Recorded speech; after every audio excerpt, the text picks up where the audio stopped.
নমস্কার। আশা করি আপনারা সবাই খুব ভালো আছেন। সবাইকে জানাই হ্যাপি নিউ ইয়ার।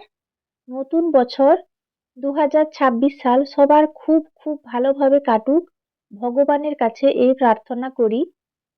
নতুন বছরে কুকিং অ্যান্ড মাই ভিলেজ চ্যানেলে একটি নতুন পর্বে আপনাদের সবাইকে স্বাগত জানাই।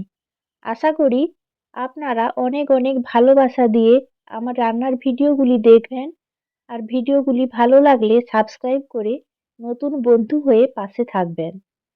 আর আজকে যেহেতু বৃহস্পতিবার, আজকে নিরামিষ রান্নাই করব। আপনারা সবাই ভিডিওটি অবশ্যই শেষ পর্যন্ত দেখতে থাকুন। রান্নার সব জোগাড় করে নিয়ে চলে এসেছি রান্নাঘরে। আর দেখতেই পাচ্ছেন বেশ অনেকটা পরিমাণ আমি মুগের ডাল ধুয়ে পরিষ্কার করে নিয়েছি। আর নিয়েছি বাড়ির চাল। আজকে ঘরোয়াভাবে খিচুড়ি রান্না করব নিরামিষভাবে। আর খিচুড়ি রান্নার জন্য নিয়েছি আলু। আলুগুলোকে এইভাবে ডুমো ডুমো করে কেটে ভালো করে ধুয়ে পরিষ্কার করে নিয়েছি। আর এদিকে নিয়েছি ফুলকপি। শীতের সময় এই ফুলকপি দিয়ে খিচুড়ি তো দারুণ লাগে। ফুলকপিগুলোকেও কেটে ধুয়ে নিয়েছি। আর এদিকে নিয়েছি গাজর। গাজরগুলোকে আমি ছোট করে ডুমো করে কেটে ধুয়ে নিয়েছি। আর নিয়েছি কিছুটা বিনস।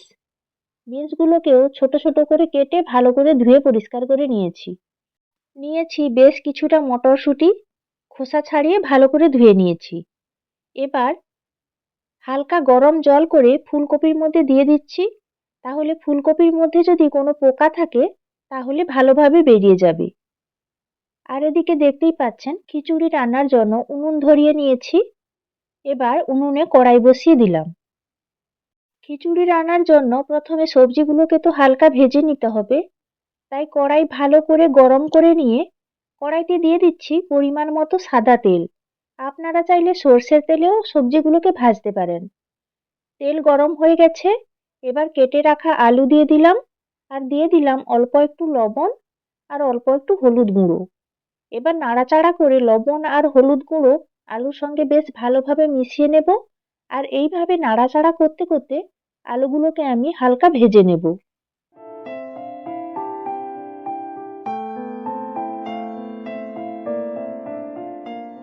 কিছু সময় ধরে নাড়াচাড়া করার পর আলুগুলো মোটামুটি ভাজা হয়ে গেছে। এবার তুলে নিলাম। এবার একই তেলের মধ্যে দিয়ে দিচ্ছি কেটে রাখা ফুলকপি। ফুলকপিগুলো দেওয়ার পরও আমি অল্প পরিমাণে লবণ দিয়ে দেব। আর অল্প একটু হলুদ গুঁড়ো একসঙ্গে দিয়ে দেব। তাহলে ফুলকপির মধ্যে লবণ ভালোভাবে প্রবেশ করবে। এবার নাড়াচাড়া করে ফুলকপিগুলোকেও আমি ভেজে নেব হালকা। কিছু সময় পর ফুলকপিগুলো ভাজা হয়ে গেছে, তুলে নিলাম বাটিতে। এবার কড়াইতে দিয়ে দিলাম কেটে রাখা গাজর।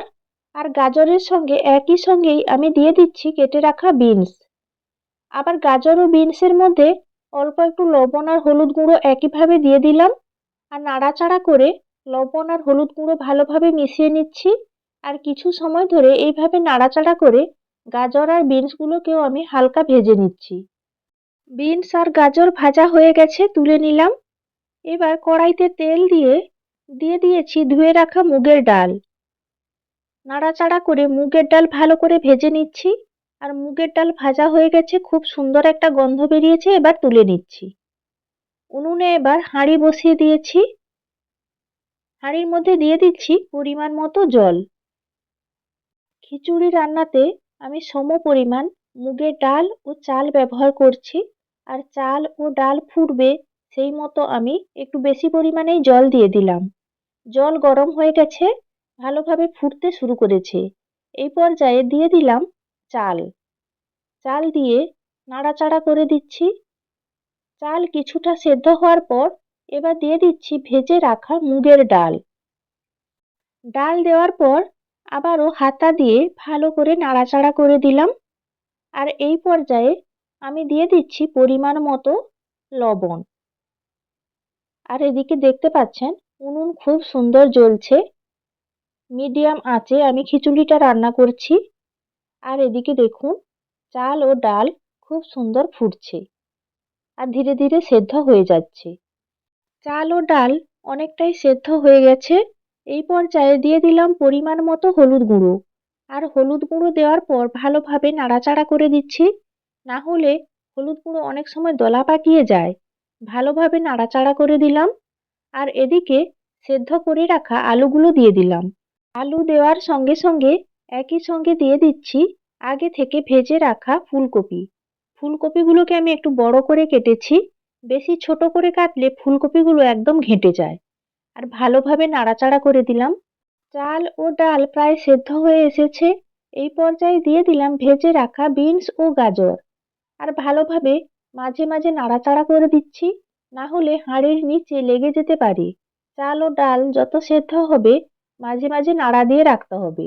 আর এই পর্যায়ে দিয়ে দিলাম মটরশুঁটি। মটরশুঁটিগুলোকে আমি আলাদাভাবে ভাজিনি, সরাসরি খিচুড়ির মধ্যে দিয়ে দিলাম। এই পর্যায়ে কিছু সময়ের জন্য হাঁড়ি উনুন থেকে নামিয়ে দেব। আর খিচুড়ির মশলা তৈরি করার জন্য কড়াই বসিয়ে দিলাম। কড়াই ভালো করে গরম করে নিয়ে কড়াইতে দিয়ে দিচ্ছি পরিমাণ মতো সর্ষের তেল। তেল গরম হয়ে গেছে, দিয়ে দিলাম 3টে শুকনো লঙ্কা ফোড়ন। আপনারা বেশি ঝাল খেতে চাইলে আরও বেশি পরিমাণে লঙ্কা ব্যবহার করতে পারেন। দিয়ে দিলাম কিছুটা গোটা জিরে ফোড়ন, দিয়ে দিচ্ছি কয়েকটা তেজপাতা। এবার নাড়াচাড়া করে ফোড়ন ভালো করে ভেজে নিচ্ছি। ফোড়ন ভাজা হয়ে গেলে দিয়ে দিলাম আদা বাটা। নাড়াচাড়া করে মশলা ভালো করে কষিয়ে নিচ্ছি। দেখতেই পাচ্ছেন কিছু সময় ধরে আদা বাটা বেশ ভালো করে কষিয়ে নিয়েছি। এই পর্যায়ে দিয়ে দিচ্ছি কয়েকটা কাঁচা লঙ্কা চেরা। আপনারা আরও বেশি পরিমাণে লঙ্কা ব্যবহার করতে পারেন। দিয়ে দিচ্ছি ঝালের জন্য কিছুটা লাল লঙ্কার গুঁড়ো। আবারও নাড়াচাড়া করে মশলা ভালো করে কষিয়ে নিচ্ছি। মশলা কষানোর এই পর্যায়ে আমি দুটো মাঝারি সাইজের টমেটো কুচি করে মশলার মধ্যে দিয়ে দিলাম। যেহেতু আমি নিরামিষভাবে খিচুড়িটা রান্না করছি, তাই পেঁয়াজ রসুন ব্যবহার করিনি। মশলা কষাতে কষাতে দেখতেই পাচ্ছেন টমেটো খুব সুন্দর গলে গেছে। আর মশলাটা কষানোর পর কালার তো খুব ভালো এসছে, আর খুব ভালো একটা গন্ধও বেরিয়েছে। মশলা থেকে দেখতেই পাচ্ছেন খুব ভালোভাবে তেল ছেড়ে গেছে। আর মশলা ভালোভাবে কষানো হয়ে গেছে। এই পর্যায়ে আমি কড়াই নামিয়ে নেব। খিচুড়ির জন্য মশলা তৈরি হয়ে যাওয়ার পর আবারও আমি খিচুড়ির হাঁড়ি উনুনে বসিয়ে দিয়েছি। আর দেখতেই পাচ্ছেন হালকা আঁচে খিচুড়ি কি সুন্দর ফুটছে। আর এই পর্যায়ে গরম অবস্থাতেই আমি কড়াইতে যে মশলা কষিয়ে রেখেছিলাম খিচুড়ির মধ্যে দিয়ে দিচ্ছি।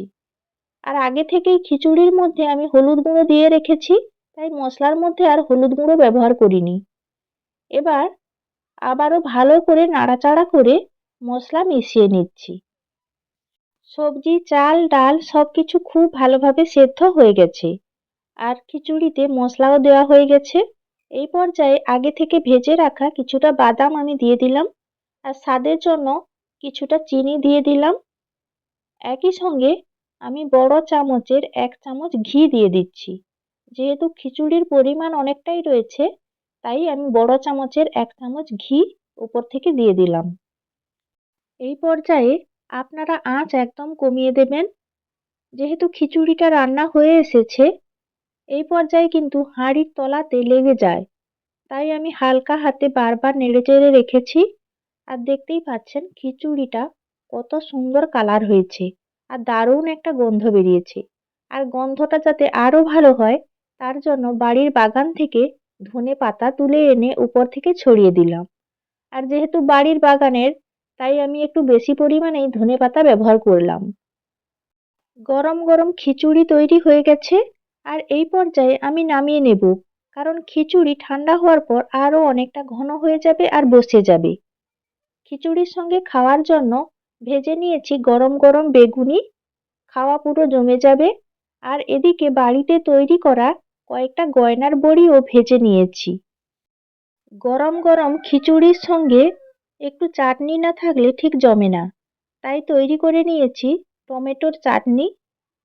এদিকে খিচুড়ি প্লেটে পরিবেশন করে নিচ্ছি, সবাই একসঙ্গে খেতে বসে পড়ব। নিয়ে নিলাম একটা করে বেগুনি, সঙ্গে নিচ্ছি গয়নার বড়ি, আর নিয়েছি টমেটোর চাটনি।